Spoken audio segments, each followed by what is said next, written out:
kan laalchisee dhaamsa mana kanaaf dabalsu akka nu dhiyeessu.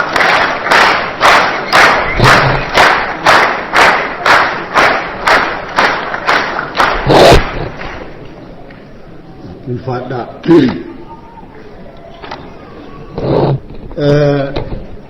Qabsoon bilisummaa uummata Oromoo yeroo ammaa dhuguma sadarkaa qaxxaamura tokkorra gahee jira jechuu dandeenya. Sanatti tuun seenin dura akka alagaan qabsoo Oromoo akkamitti ilaalaa kan jedhuun waan quba qaburraa waan tokko isin himuu barbaada. Baroota 10 dura yeroo biyya kana Clinton aangoorra ture White House-itti walgahii waa'ee dhimma Afrikaa tokko ilaalu irratti walgahii tokko godhanii turan. Walgahii kana irratti waa'ee Oromoos gamaagama godhanii. Gamaagamni isaan irra gahanii uummanni Oromoo akka uummataatti wal dhagahee jira. Wal bare wal beeke ammoo jaarmiyaa ititaa fi hooggana cimaa hin qabu kan jedhu irra gahan.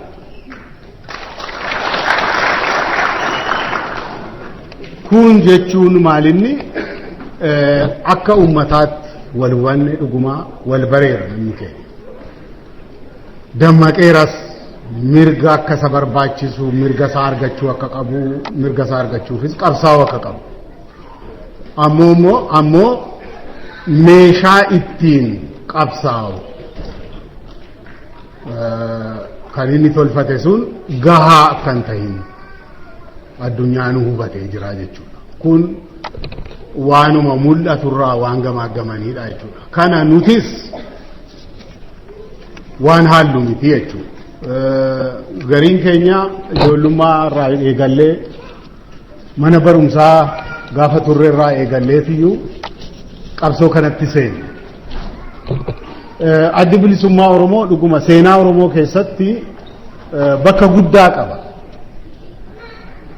Ilmaan Oromoo keessaa naannoo adda addaatii kan walitti dhufan hojii biraa hunda dhiisanii maatii isaaniitii fi jireenya isaanii dhiisanii yeroo isaanii guutuu hojii qabsoo irratti bobba'uudhaaf namoonni adda bilisummaa Oromoo ijaaran ka duraati jechuu dandeenya. Lammaffaa addi bilisummaa Oromoo jaarmoota biraarraa yookiin sochii isa dura turan irraa wanti adda godhu uummata Oromoo akka sabaatti ijaaru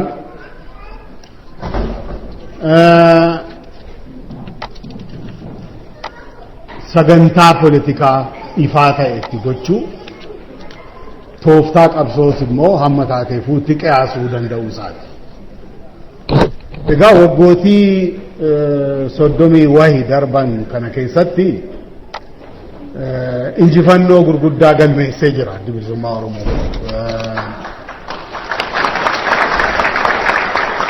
Akkuman engaddaa jaallamana kana keessa turanitti ibsee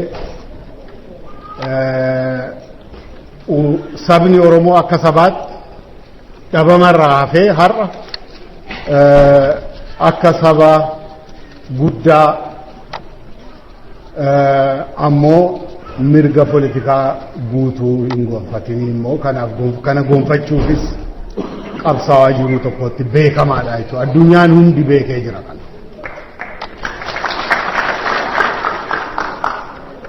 Ammoo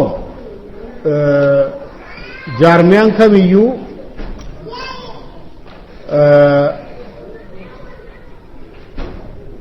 akeek jaarmiyaa kamiyyuu keessattuu jaarmiyaan qabsoof dhaabbate hojiinsaa guddaan inni duraa uummata gurmeessuu fi qabsoof hiriirsuu qofatu hin ta'in haga danda'ametti dandeettii fi beekumsa uummata ofii qabsoo kana irratti oolchuu danda'u. Uummanni Oromoo dandeettii hedduu qaba. Namoota beekumsa qabanus hedduu horatee jira. ammoo kana keessa ammi jaarmiyaan adda bilisummaa Oromoo sochoosuu danda'e haga murtaawaadha jechuudha. Kunis sababa garaagaraa qabaachuu ni danda'a. Jaarmiyaan kamiyyuu laafuus ni danda'a. Jaarmiyaan akkuma namaati. Hin dhalataa, hin guddataa, hin dhukkubsatas, hin du'as, du'uus hin danda'a. Du'uus hin danda'a jaarmiyaan tokko. Kanaaf yeroo inni dhukkubsatu akka inni hin duune lubbuu toruun wal'aansatti barbaaduun dirqamuma jechuudha. Yoo dhibame wal'aanamuu qaba. Kanaaf tattaaffiin amma godhamaa jiru tokko jaarmiyaa keenya dhabamarraa hambisuuf, du'arraa oolchuuf, dhibdee inni keessa seene keessaa baasuuf tattaaffii godhamaa jechuudha. Egaa tattaaffiin kun akkuma wal'aansichaati, akkuma wal'aansa namaati. Ogummaa barbaada. Namni nama wal'aanu ogummaa jabaa ka qabu, dhibdeen nama sanaas kan gara maayyiitti geessu yoo hin tahin fayyee jabaa ta'uu danda'a. Deebi'ee ogummaadhaan yoo wal'aaname jechuudha. Kanaaf wal'aansi kun ogummaa barbaadaa jechuudha. Ogummaan kun immoo hawaasaa Oromoo keessa jira.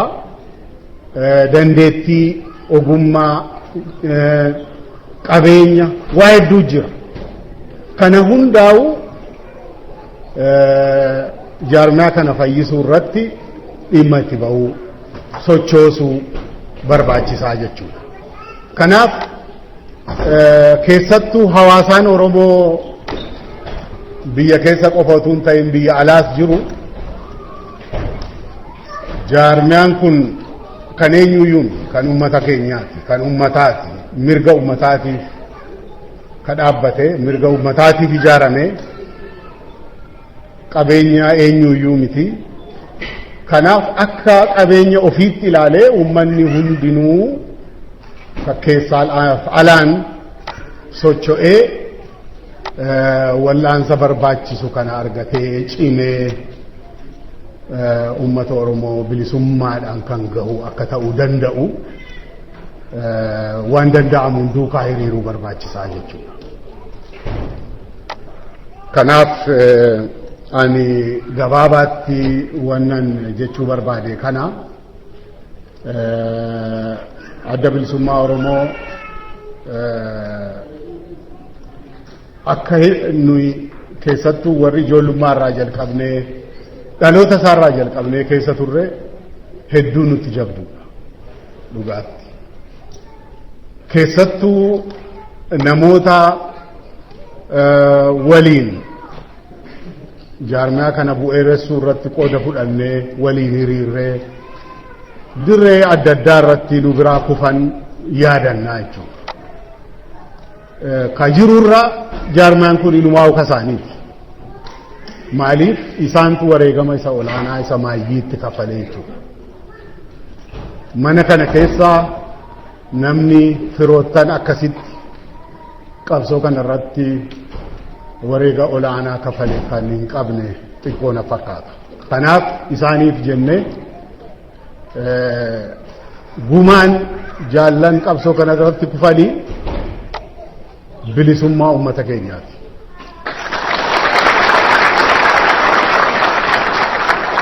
Bilisummaa ummata keenyaa argamsiisuu sanaaf immoo dirqamni nama isa har'a jiru irratti kufee jira jechuudha. Kanaaf kana irratti jabaannuun isiniin jedhaa fayyaa ta'aa ulfaadhaa.